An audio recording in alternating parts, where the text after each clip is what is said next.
NBC 39 News at 10 is brought to you by Physicians Quality Care, where we treat you like family. 2 locations, open 7 days a week. Now, from your hometown news team in the heart of downtown Jackson, this is NBC 39 News at 10. Good evening and thank you for tuning in to NBC 39 News. I'm Meredith Mitchell. And I'm Josh Egbert. Governor Bill Haslam and the Tennessee Department of Environment and Conservation have launched an initiative to help protect Tennessee water resources. NBC 39's Jackson Overstreet has more on what this means for West Tennessee. Beech Lake in Lexington always has a crowd during the summer, whether it's swimming with the kids or going fishing with friends. With all this activity, the lake has become a major part of the city. It provides to our citizens in the city and the county, and also our industry, our schools. It's the backbone of our community because water is life. With how important the lake is to Lexington, Mayor Jeff Griggs wanted to bring the Tennessee H2O tour to Beech Lake. The Tennessee H2O plan is a preventative measure for state and local governments to have a framework on how to keep Tennessee's water resources from ever reaching a critical point. So it's really about developing a plan for Tennessee that ensures that Tennesseans have an abundance of water where they need it for the different uses they need it. Governor Haslam introduced TN H2O back in late 2017 to bring together groups from across the state to gather information on water resources and look at long-term solutions to prevent any shortages. The idea of TN H2O is to be looking down the line at problems 10 years from now, not 10 months. Any plan you were to do today, it would be unreasonable to assume that 50 years from now that would still be a good plan, right? So this is the first step in what will be an iterative and repeatable process over time. The reason that Governor Haslam and TDEC are looking in the future for this initiative is simple. If you wait until you have a water issue, it's going to be too late to get ahead of it. In Lexington, for NBC 39 News, I'm Jackson Overstreet. The plan is expected to be released in October of this year and will be open to public comment. To find out more, you can visit the State of Tennessee's website. Now, your first weather. Temperatures were hot today in the low 90s. Overnight lows were in the low 70s. The average high is about 86 degrees, and looks like we'll continue to see temperatures staying a little bit above where we should be. No precipitation, but we have chances as we head into the next couple of days. Right now, temperatures have cooled down a bit across I-40 down the road toward Memphis, 79 degrees. Jackson at 76. Nashville still holding on at 83 degrees. Humidity slightly lower there. Also, we have a little bit more cloud cover this afternoon that helped to keep those temperatures down just a little bit. There's the radar right now. Now we've had some rain mainly to the east of Jackson. I think we still have a chance to maybe not rule out a shower overnight, but most of us to the north and well to the south, that's where the rain is. Now this batch of rain, while it may not hold together completely overnight, it's definitely going to continue to kind of moisten up the levels of the atmosphere. We have south and southwesterly winds and tropical moisture. That's going to be the area that we'll be watching to kind of increase our chances of showers and thunderstorms tomorrow afternoon and then again for Thursday and for Friday. So here's a look at your first weather for tomorrow. We start off with more sunshine, end up with the possibility for an isolated thunderstorm, high of 88 degrees. Coming up, a complete look at your weekend forecast and I'll have a detailed look at your 7-day plan. Well, the summer heat wave can make us melt into a sweaty mess, but it can also be downright dangerous. Those most at risk for heat-related illnesses are the elderly, young children, and people who are sick or extremely overweight. It's important to check on neighbors who may be more likely to succumb to extreme heat. The Red Cross says that when it's hot outside, drink a ton of water, even if you don't feel thirsty. Signs someone needs to get to a cooler location immediately include cramping in the legs or stomach, headache, nausea, weakness, and confusion or dizziness. A Memphis police officer is in the hospital after he was hit by a car during a traffic stop. Officials say the officer was hit by a car around 11 o'clock Monday night. Police say a Chevy pickup truck passing by hit the officer. Police say the pickup was heading in the opposite direction and crossed the center line before hitting that officer. Now the officer was rushed to the hospital in critical condition. The driver did stay on scene but was later arrested. He has been charged with DUI, vehicular assault, and driving with a suspended license. The Jackson-Madison County branch of the NAACP held their first of 2 local election candidate forums this week.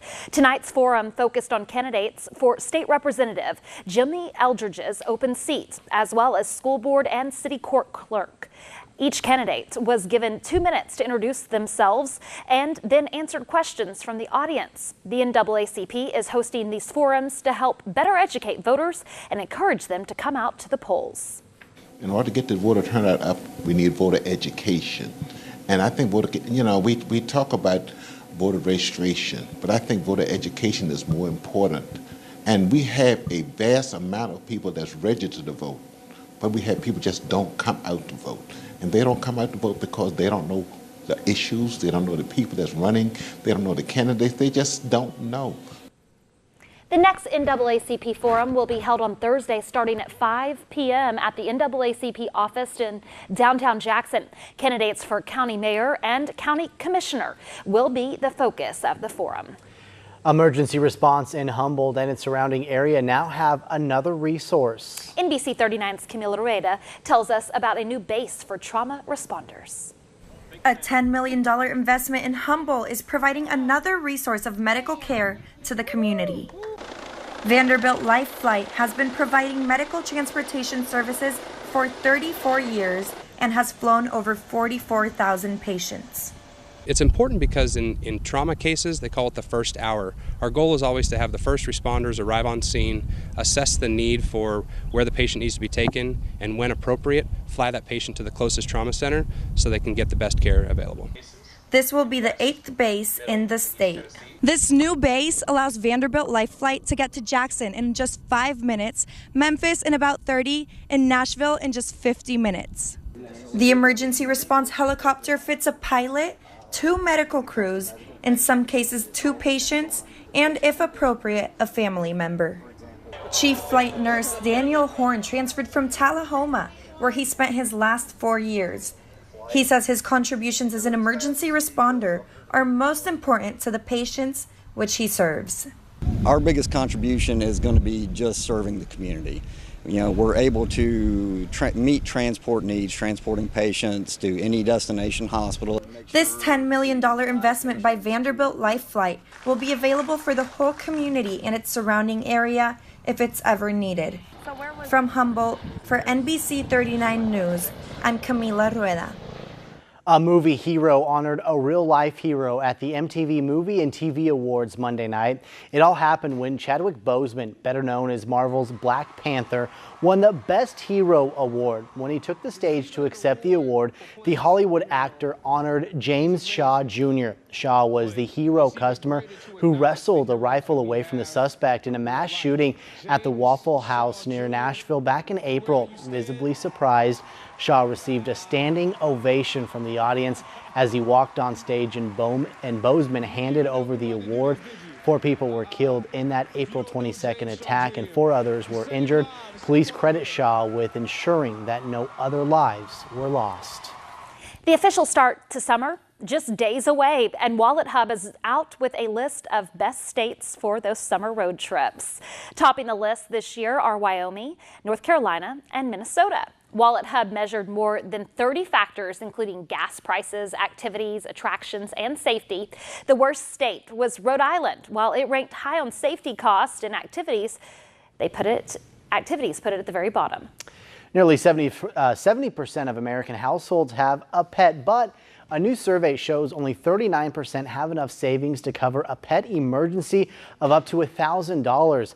Unexpected emergency care for dogs and cats can cost between $800 and $1,500 or more if the pet requires surgery. To help offset pet costs, experts recommend including furry friends in your family's emergency fund and buy pet insurance when they are healthy. Otherwise, pre-existing conditions may factor into insurance costs. Well, tick-borne illnesses are increasing. Patricia Marichilotti met with a woman who shares how her life was changed by just a tick bite. Like many of us, Linda Wilson loves to eat meat. Well, I am a carnivore. But since getting bitten by a tick in 2015, 2 hours after I had a hamburger, That's when I started breaking out in hives. The meat lover developed a meat allergy and can no longer eat hamburgers, pork chops, and bacon. Can't have ham, I can't have lamb, and probably venison. Dr. Saju Ipin, who specializes in asthma and allergies, says the symptoms are varied. People are bitten all the time and they can get many different problems with tick bites. It can either be an infection like Lyme disease, or you can develop an allergy to red meats. But it can also lead to severe allergies and even anaphylaxis and death. He says you can also get bitten and not realize it, as in the case of Wilson's. I was a big itchy blob. Do you know why? I had no idea why. I knew it was an allergic reaction. So if I get bitten by a tick, when do I have to be concerned? If you start noticing itching or hives or diarrhea a few minutes to a few hours after eating red meats, then it's time to seek help. If you develop a meat allergy as a result of a tick bite, Wilson says there is some good news. Since the tick bite, she has lost weight. How much weight? 87 pounds. Now, if you're planning to hit the lake or the river, there are a few tips. Avoid tick-infested areas such as tall grass. Walk in the center of trails and avoid brushing up against weeds, and keep grass and underbrush cut and thin. Well, still to come on NBC 39 News Live at 10, the Trump administration continues to defend its zero-tolerance policy at the southern border. The White House insists only Congress can solve the problem, who the president met with today to help solve that issue. Highs in the upper 80s and low 90s, more chances of showers and thunderstorms, and more heat and humidity. I'm meteorologist Andrew Kozak. Your forecast is on its way.